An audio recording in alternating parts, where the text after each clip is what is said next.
Well, I want to welcome back Prime Minister Al-Maliki to the White House. أريد أن أرحب بعودة وزيارة الرئيس المالكي مجددا إلى البيت الأبيض. It's been 2 years since the last U.S. troops left from Iraq. مضى سنتين على مغادرة آخر الجنود الأمريكيين للعراق.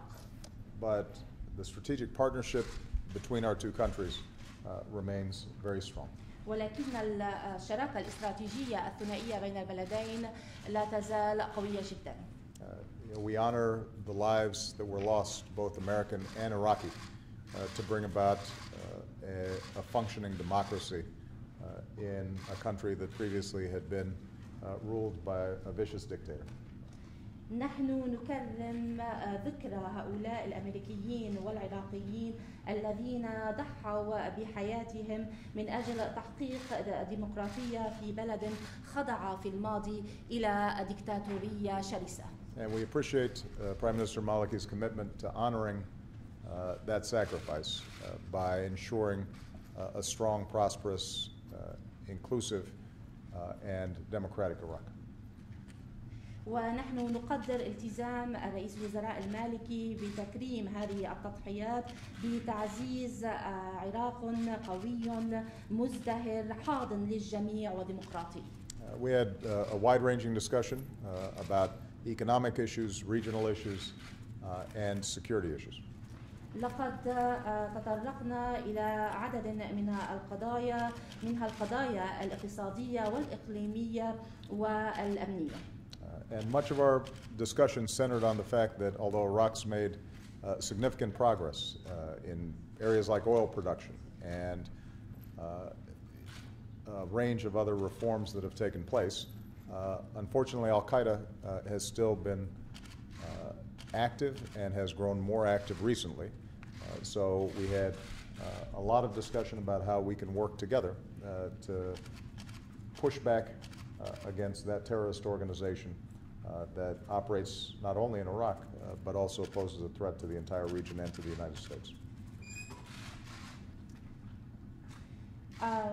لقد تركزت محادثاتنا أيضا وبالرغم من قيام العراق بشوط كبير وتقدم كبير في شتى المجالات منها الإنتاج النفطي وتحقيق الكثير من الإصلاحات، ولكن وللأسف تبقى القاعدة ناشطة وقد ازداد مؤخرا نشاطها في العراق، وقد تحدثنا كثيرا عن هذا الموضوع وعن كيفية مكافحة القاعدة والإرهاب والمنظمة الإرهابية التي تشكلها القاعدة ونشاطها في العراق وفي المنطقة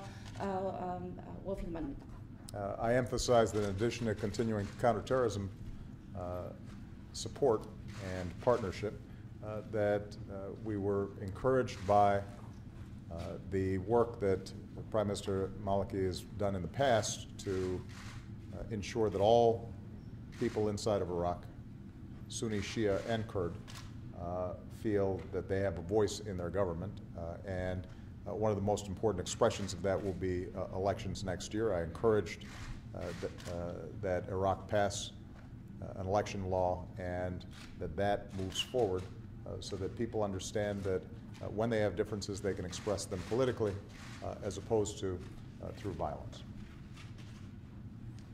أيضا أكدت في مجال دعم الشراكة في مجال مكافحة الإرهاب، وأنني شجعت على العمل مع الرئيس المالكي لطالما قمنا في ذلك بالسابق وفي الماضي. أيضا في هذا المجال ضرورة أن يكون للجميع في داخل العراق للسنة والشيعة الكرد أن يشعروا بأن لديهم صوت في داخل الحكومة ومع الحكومة، وفي إطار كل هذه الجهود وتعزيزها يكون من الهام أن تتم الانتخابات في موعدها المقرر في العام المقبل. أنا شجعت في هذا السياق على أن يتم تمرير قانون الخاص بالانتخابات، ولكي يفهم الناس هناك في العراق بأنه بالرغم من كون وجود تباينات إنما يمكن حل التباينات والاختلافات في الآراء بالناحية السياسية بطريقة سياسية عوضا من اللجوء إلى العنف. I also appreciated the efforts that Prime Minister Maliki has made recently to restore stronger relationships with its neighbors, including Kuwait and Turkey and some of the other Gulf states, and expressed my interest in providing whatever support is necessary to make sure that Iraq is working cooperatively and effectively with its neighbors. أيضا أقدر جهود رئيس الوزراء المالكي التي بذلها مؤخرا من أجل تحسين العلاقات مع بعض الدول الخليجية ومع الكويت ومع تركيا، وأيضا أعربت عن اهتمامي من أن نقدم الدعم الذي يكون لازما من أجل أن يعمل العراق على هذا السياق بشكل تعاوني وبشكل ناجع مؤثر. We spent considerable amount of time talking about Syria, where the spillover effects of the chaos and Assad's horrific treatment of his own people has had spillover effects in Iraq as well. أيضا قضينا وقتا مطولا بالحديث عن سوريا وعن التأثير الذي يتسببه ب يعني تدفق هذا النزاع وتسببه عبر الحدود وتسببه بالفوضى، وأيضا كيف تتسبب المعاملة الرهيبة التي يقوم بها الأسد ضد شعبه يعني في هذه الفوضى وفي تدفق هذه الأزمات. And we agreed that it's in the interest of both countries to try to bring about a political settlement, a political transition inside of Syria that allows the Syrian people to make decisions about their own lives while at the same time isolating extremist factions that could end up not only threatening people inside of Syria but throughout the region as well. اتفقنا على أنه في مصلحة يعني الطرفين بأن يكون هنالك تسوية سياسية وأن يتم يعني تسوية ترتكز على مرحلة انتقالية تسمح للسوريين في اتخاذ قراراتهم في داخل بلدهم، وأيضا تسمح بعزل المتشددين الذين يتسببون بالمشاكل في سوريا وفي المنطقة.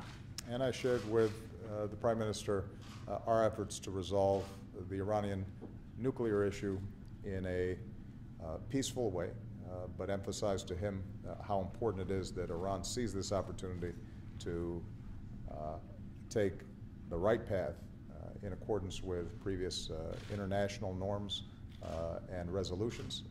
My hope is that we can arrive at a resolution. But I emphasize to the Prime Minister how serious we are about preventing a nuclear arms race in a region that would only add to the dangers that so many people there already face. أيضا تحدثنا على ضرورة الجهود لحل المسألة النووية مع إيران بالطريقة السلبية، وتحدثنا وأشدت إلى رئيس الوزراء المالكي عن أهمية أن تستغنم وتغتنم إيران هذه الفرصة لاعتماد النهج الصحيح والطريق الصحيح الذي يرتكز على المعايير الدولية والقرارات الأممية السابقة، وآمل بأننا يعني سيتم التوصل إلى حل في هذا السياق، ولكن أكدت من الضروري أن نتلافى، وأكدت إصراري على أن نتلافى أن يكون هنالك صراع نووي في المنطقة، وهو سيزيد إلى المخاطر التي تتهدد المنطقة. Throughout this discussion, the main theme was that the United States wants to be a strong and effective partner with Iraq, and we are deeply invested in seeing an Iraq that is inclusive, that is democratic, and that is prosperous. And I communicated to the Prime Minister that anything that we can do to help bring about that more hopeful future for Iraq is something that we want to work on. So welcome, Mr. Prime Minister. Thank you so much for coming. العنوان العريض الذي أيضا أشرنا إلى أن الولايات المتحدة الأمريكية ملتزمة بالشراكة المؤثرة القوية للمساعدة على أن يكون العراق ديمقراطيا حاضنا للجميع مزدهرا. أشرت إليه بأننا يعني مفعمون بالأمل من أجل العمل مع العراق من أجل تحقيق كل ذلك. أرحب به. أهلا وسهلا بكم. شكرا جزيلا فخامة الرئيس. بسم الله الرحمن الرحيم. لقد استعرض السيد الرئيس أجواء الحوار الذي دار بيننا بشكل جيد، وتناول كل الفقرات التي كنا ناقشناها واتفقنا عليها، وكان جو الحوار والحديث إيجابيا وجديا ومعمقا واستراتيجيا. Thank you very much, Mr. President. In the name of God, the Merciful. Mr. President, you went into the details of all the issues that we discussed, and the dialogue was very good. So we mentioned many issues that are of common importance for us, and we agreed on them. It was a very positive, very deep, and very strategic dialogue. اتفاقية وقعناها قبل فترة بين العراق والولايات المتحدة الأمريكية، واليوم تشتد الحاجة إلى تفعيل هذه الاتفاقية، اتفاقية الصداقة والإطار الاستراتيجي الذي يتناول جميع مفردات العلاقة الثنائية بين البلدين. وزيارتنا كان في مقدمة الاهتمامات هو تطوير هذه العلاقة وتفعيل اتفاقية الشراكة الاستراتيجية بين البلدين.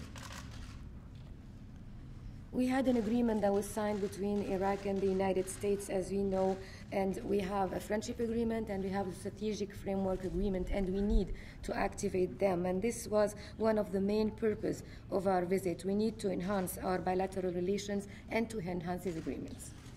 تناولنا لموضوعات مختلفة في الشأن العراقي والشأن المنطقة والعالم، هو دليل على أن الإطار الاستراتيجي الذي تم الاتفاق عليه هو تعاون بين الولايات المتحدة الأمريكية والعراق فيما يمكن التعاون من أجل تحقيقه. We discussed many issues that are very important for Iraq, for the region, and for the whole world. And this clearly tends to show that the strategic framework agreement is of essence for the cooperation between the United States and Iraq for the interests of all. بحواراتنا اليوم مع السيد الرئيس أخرجنا العلاقة الثنائية بين العراق والولايات المتحدة الأمريكية من اتفاقية أحادية الجانب التي كانت تعتمد على الجانب العسكري والأمني فقط إلى آفاق سياسية واقتصادية، وتحدثنا عن ضرورة مشاركة الشركات الأمريكية والاقتصاد الأمريكي في تنمية وإعمار العراق أيضا.